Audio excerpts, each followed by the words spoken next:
Genesis Part 1 First Look Reveal. World Creator shows off its interface. And oh yes, it's coming officially to ARK, the Acrocanthosaurus. Oh, I'm hyped. You're right, kids, it's Raasclark and welcome to your regular ARK community news. Before we begin, don't forget to hit that like button, subscribe, share it around, and let's get into it because... yeah.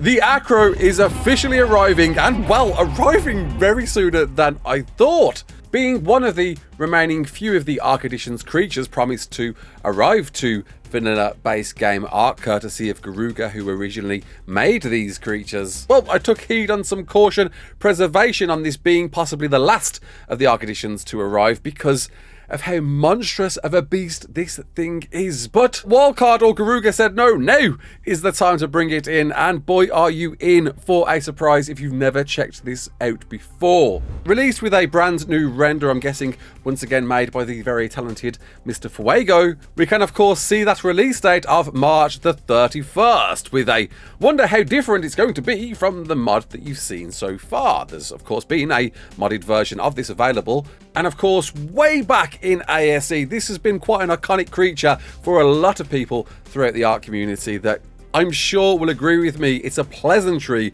to see this one included. With the devs' descriptive certainly pointing this to be possibly the same taming mechanic, with them explaining this massive carnivore that truly shines when the fight turns against it. The longer the fight goes on, the more fearsome it becomes, turning injuries into momentum and refusing to back down when others might fall. With its defensive edge coming back into place, holding the line to draw attention and weather the chaos head on. All pointing towards it to be the same fun gun game taming mechanic that it was before, whereby you had to damage it as much as possible before it turns into defensive mode and then bellowed out a roar for you to passively feed it biotoxin, and gingerly at that as you're bricking yourself that it's going to bite your head off. And that means of course you may want to be starting to stock up on that biotoxin, and well, if you've got one of those lovely Archelons, then that's going to be an absolute doddle. But once tamed, my word, you have a juggernaut to command, going into the same defensive mode that you see it when attempting to tame, launching itself into an adrenaline mode that does so much damage it's almost as comparable as Gigas and Karkas. I don't doubt this being brought into ARK may really shift the scales on what is the most powerful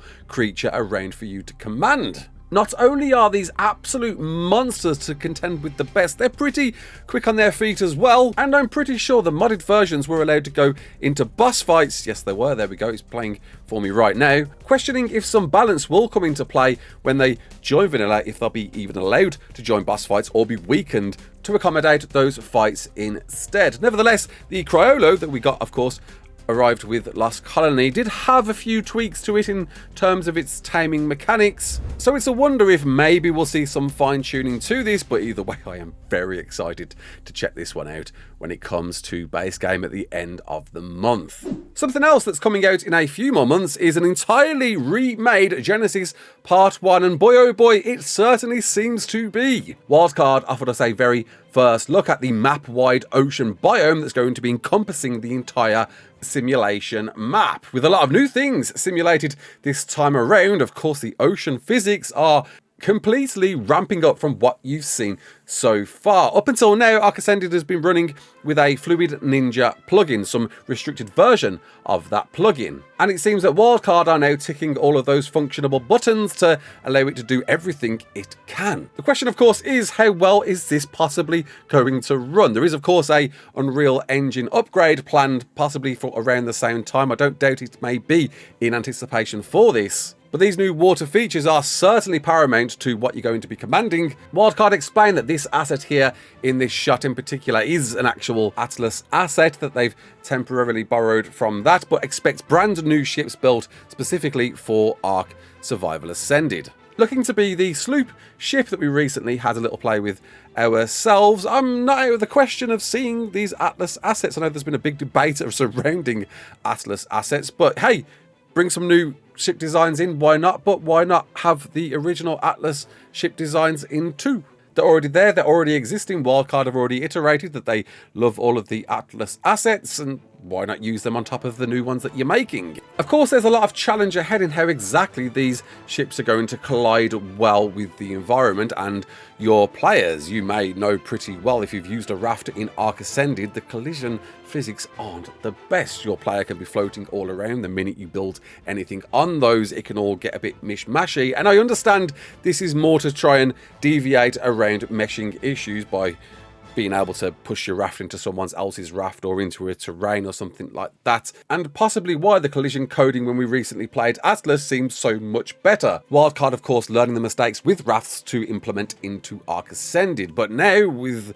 all of the modular I've got to expect building we're going to be getting to do with these ships, there really needs to be a close look and revision at all of that collision. And of course, its buoyancy, that seems to be Wildcard's biggest challenge at the moment. Wildcard explained the focus of their test at the moment is how to make sure these new water physics work with waves, buoyancy and ship movement as they actively develop and test to shape the foundations of large-scale maritime gameplay. But if you look closely, there's one thing in particular about this ship that they haven't mentioned in the crunch. And that is, of course, the turning of the sail. And if you can turn sails, then that must mean there must be some sort of wind physics with the ocean for you to command and make sure you're getting as much speed as possible when you're moving around in this new ocean biome. Wind physics is already something they've had built within Atlas. Many ship-based games out there already use something like that, and it really has to be a thing if you're going to be able to command ships around oceans. You need to be able to change your sails and make sure you go faster or slower depending on which way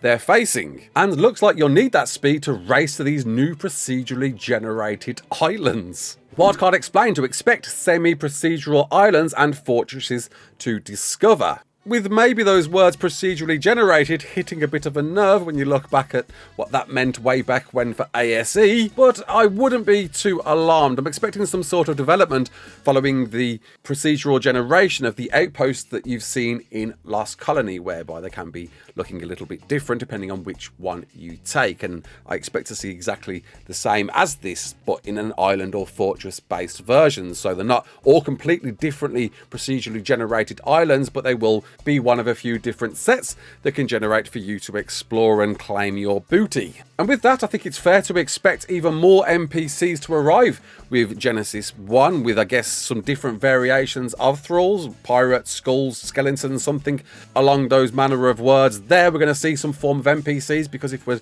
taking on these islands and trying to claim booty, there's going to be something to fight out there, right? And I would imagine something like that. But either way, having a map-wide ocean biome with what I've got to expect like an outer ring of the map being this procedurally generated area. I think like what Rust has recently done, where there's an outside of the main playable area to be this procedurally generated area for your islands. How on earth it's going to function and integrate all of the different biomes from the original Genesis 1, where it was split into grids for you to teleport through to instead, is a real wonder. For most of these biomes, you could simply get away with having it on some form of island, a volcano island for the volcano biome, a bog island for the bog biome. But the Luna is a real wonder how that one's going to be integrated. Could it be well up in the sky for you to figure out some way to traverse to? Or is it going to be somehow split in some form of Genesis Part 2 space that's split within a tunnel or something that you venture to? I'm really excited to see how they're going to try and handle all of these different biomes and try and integrate it to be all very seamless,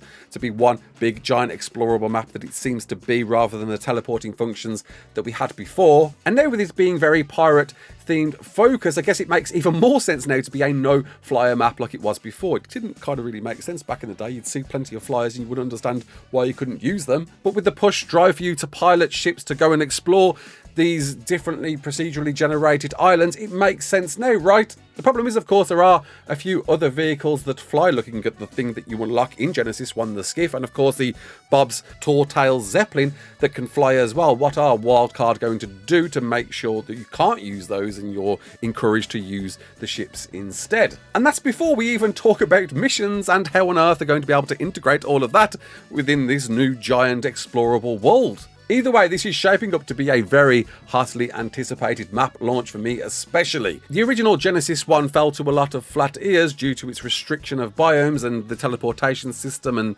not feeling very fluid in both story and progression, and it seems Wildcard really listened to that feedback and are completely transforming of it. I'm just really happy to see Wildcard taking full advantage of an Unreal 5 upgrade / remaster to hone, refine what these later maps can now become under new refreshed eyes. Which segues us conveniently onto this world creator. This is your time to shine in making maps for ARK. The dev kit, of course, has been a thing in ARK, in ASE, and now in ASA that a lot of people out there in the modding scene have been using for a long time and have certainly improved in their ability to deliver mods. The modding marketplace has ever expanded to the huge, gigantic catalogue that you see today. And now with the arrival of this in Q2, it seems you're going to have that opportunity to make any map you want in-game. And surprisingly, this first look interface screenshot is very similar to how the dev kit looks when you're using it yourself. Maybe some streamlined version of it, as Wildcard do explain, to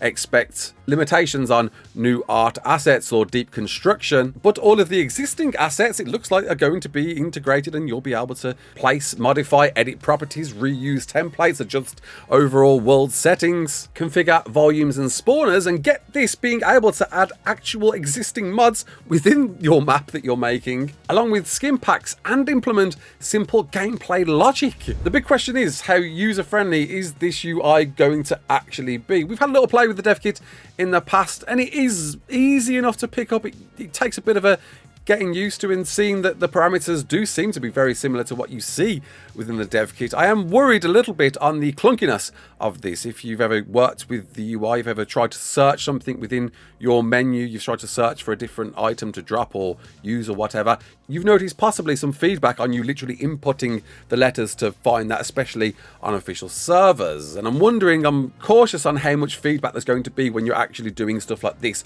when you're making a map. You don't want any sort of feedback. You don't want anything to slow down your production of a map. And if you are literally changing parameters and moving and changing assets to make your map, it can't be laggy in the slightest. So it's really going to diminish that experience, and we may not see many maps made as a result. But a problem with this is the ability to use the mod marketplace to upload this and share too, which is a welcomed one, don't get me wrong. I'm glad to see that they're implementing some sharing function with this. Like, there's no point in really making your map if you can't share it, and it might as well be integrated within the CurseForge modding marketplace system. But when this launches, I am fearing a bit of a bloated inflation of basically too many maps that are barely made of anything, just a couple of trees placed down on an island, and not knowing what maps are good, what maps aren't, what's premium, what's not. How is it all going to be divided between dev kit created maps and user created maps? There definitely needs to be some new categories implemented, or an improved voting system for you out there to know what's actually a good map to play and download, right? And I guess another big question to consider here is, will you be able to make your map a premium map? I don't think so, because of the way CurseForge works. You need a CurseForge account, and you'll need to go through their automated system. But to simply the size of the dev kit alone, I'm excited to check this out. I simply can't even download the dev kit anymore because of how big that bloody thing is. And I guess that does raise a question, how big is this DLC going to be too? But there's one piece of DLC that was missing from this week's crunch, and that is, of course, Sotif. We know it exists. We know a trailer is out there that the devs, well, the Studio Sirens devs have produced for this, the team that originally made ARK Aquatica, that have been, I guess, re-employed to make this new adaptation of the esports light survival / dino battles. But it wasn't released this weekend, and as far as we know, it's meant to be releasing this month. It's got the Q1 date yet. I think we know how these things are going to go, right? I would imagine to see perhaps a delayed announcement maybe next week. I'm surprised I didn't talk about this weekend, with just a few weeks to go until March. Maybe the Acro is, and all of these other announcements are compensating for an impending delay announcement for this new version of Sotif. But people have seen it. There is a trailer out there. I do wonder if that trailer is ever going to go public for us to see what this new possible tech variant version of Sotif is going to be. Either way, as I said before, there needs to have been, and I'm sure there would have been, a real hard look on how this is going to be competitive against any other battle royale out there. And well, if you're wondering what the hell is going on with those TLC creatures, by the way, Wildcard still haven't mentioned anything about these. They still haven't pitched us the ability to offer our ideas on the abilities. Well, it appears that maybe that's not going to happen, and we're going to actually see these delivered in how Wildcard want them revised, because it was asked what's happening there within their official Discord, and Dolly did reply the saddle is being worked on at the moment, and there will definitely be at least one new ability for you to check out. And just want to mention, this isn't the actual creature concept of what we're going to get. This was the original ARK 2 concept that we got some years ago. But it is a wonder if this is going to influence the new Aranio redesign that we'll see sometime. But until then, I am chowing down good on this monster coming to base game ARK. I cannot wait for this. Can you? Comment below. Let me know. Until the next one, my name is Raasclark. Don't forget to like, share, and subscribe. And as always, peace out.